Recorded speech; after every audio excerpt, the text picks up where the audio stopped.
સલામ મિત્રો, તો આજે હમણાં એક નવો ટ્રેન્ડ ઉપડ્યો છે ને એ છે ફોટાને ગિબલી આર્ટમાં કેમ કન્વર્ટ કરવા. તો એ અંગેનું સંપૂર્ણ માર્ગદર્શન અત્રે આપ્યું છે, જેમાં મેં મારા ફોટાના પણ અનુભવ મૂક્યા છે. સલામ મિત્રો, તો આપણે આ ગિબલી જે કાંઈ આર્ટ છે એમાં લોકો અત્યારે બહુ પોતાના ફોટાઓ બનાવી રહ્યા છે. તો આ છે ને એક ગ્રોક એપ્લિકેશન છે, એની અંદર બને, અને ટ્વિટરમાં જે એક્સ છે ને એમાં પણ બની જાય. એમાં એક વિભાગ આપેલો જ છે આ ગ્રોકનો. તો આ જુઓ, મેં એક નાખી હતી મારી પાસપોર્ટ સાઇઝનો ફોટો. તો આ ટોપી છે ને, એણે ટોપી બરાબર નથી કરી, આ ડિઝાઇન.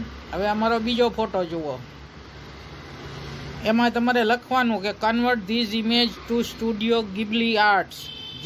ગિબલી. તો આમાં પણ એ ગિબલી આર્ટ્સ છે ને, એ ટોપી ઓળખી નથી શક્યું કે ભાઈ આ ઇસ્લામી ટોપી છે, એની બદલે એણે સાદી ક્રિકેટરોની કેનવાસ ટોપી પહેરાવી દીધી છે, સમજ્યા. મફલર એવું ને એવું ગોતી આવ્યો છે આમાં ગિબલી આર્ટવાળા.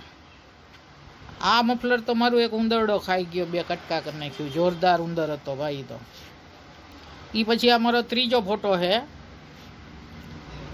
એમાં આપણે કીધું ભાઈ ગિબલી આર્ટમાં કન્વર્ટ કરી દે. તો આ ત્રીજામાં તેણે ટોપીમાં ભૂલ કરી છે. તો આ ઇસ્લામી ટોપી છે ને, એ નથી બરાબર કન્વર્ટ કરી શકતો, એટલો આંધળો છે આ ગિબલી અને ગ્રોક એપ્લિકેશન. તો આભાર મિત્રો. ઘણા કહે છે કે ભાઈ આમાં ફોટા ન નાખવાને, એનો દુરુપયોગ થાય અને ઓલું થાય. તો આપણે આમ થાય ફેસબુકમાં ને વોટ્સઅપમાં ને બધા ફોટા નાખતા જ હોય છે, એ બધા ડેટા સંગ્રહમાં જતો જ હોય છે. તમામ ડેટા એક જગ્યાએ સંગ્રહ થતો હોય છે. ઉપરાંત આપણી જે પ્રોફાઇલ જે તે કંપનીઓમાં પડી હોય એમાંય ડેટા સંગ્રહ થતો હોય, ફેસબુકમાં ને વોટ્સઅપમાં ને.